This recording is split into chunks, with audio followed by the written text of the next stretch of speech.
Hi ladies, my name is Ayo and I want to show you some basic things in the engine area that you really need to know about just in case you have any issues on the road and you need to resolve them. So first of all, I'm going to show you the radiator and radiator cap. So what I have here, let me open it for you to see, is a radiator cap. This is what it looks like, and this here is where the radiator is. So this is where you pour water in the morning before you go out, or on a weekly basis depending on the kind of car you drive. You should always pour water in here. Now you could do water, you could do coolant, depending on whatever your vehicle has been using previously. So this is where it goes, and this is the radiator cap. Moving away from the radiator, we move to the reservoir. Every car that has a radiator always has a water reservoir, and this is what it looks like on this particular car. It could come in any color. That's talking about the container. It could come in any color, and you should always put in either coolant or water in here, and make sure it doesn't get to the top. There's a level to which it should get to, and here you have the full mark. So it should never ever be full. Don't make that mistake. If you ever fill this up to the top, you could end up with an overheating car. So make sure it doesn't go past the full mark, and you close it. Moving away from the radiator cap, the reservoir, we move over to your air filter. So over here we have the air filter. Most people tend to forget that there's an air filter on their car. Now this is very important for you to check. Maybe once a month, it's fine. Just take it out and have it cleaned. It's a very simple procedure to take it out. And as you can see, you have the air filter. So this is what the air filter looks like. The shape might be different on different cars, but this is basically what you have in there.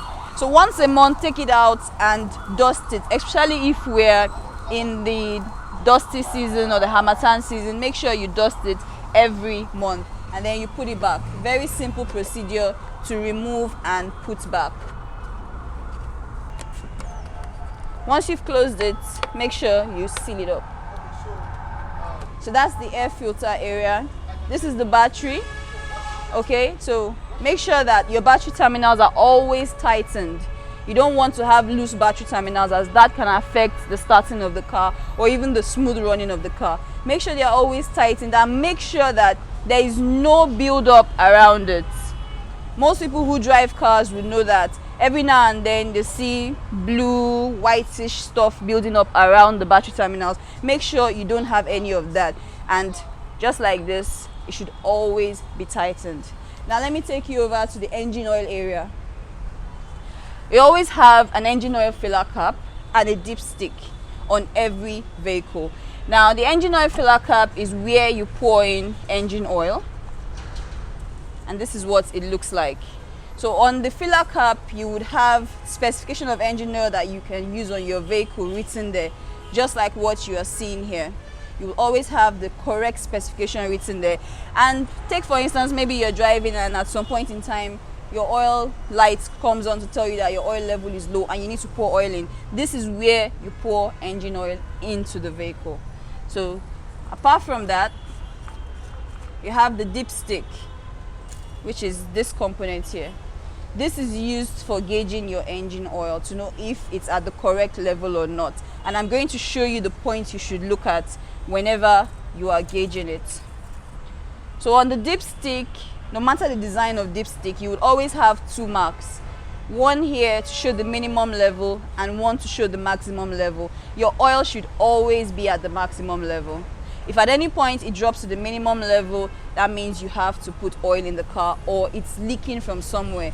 So you would always have to gauge this to make sure your engine oil is at the correct level.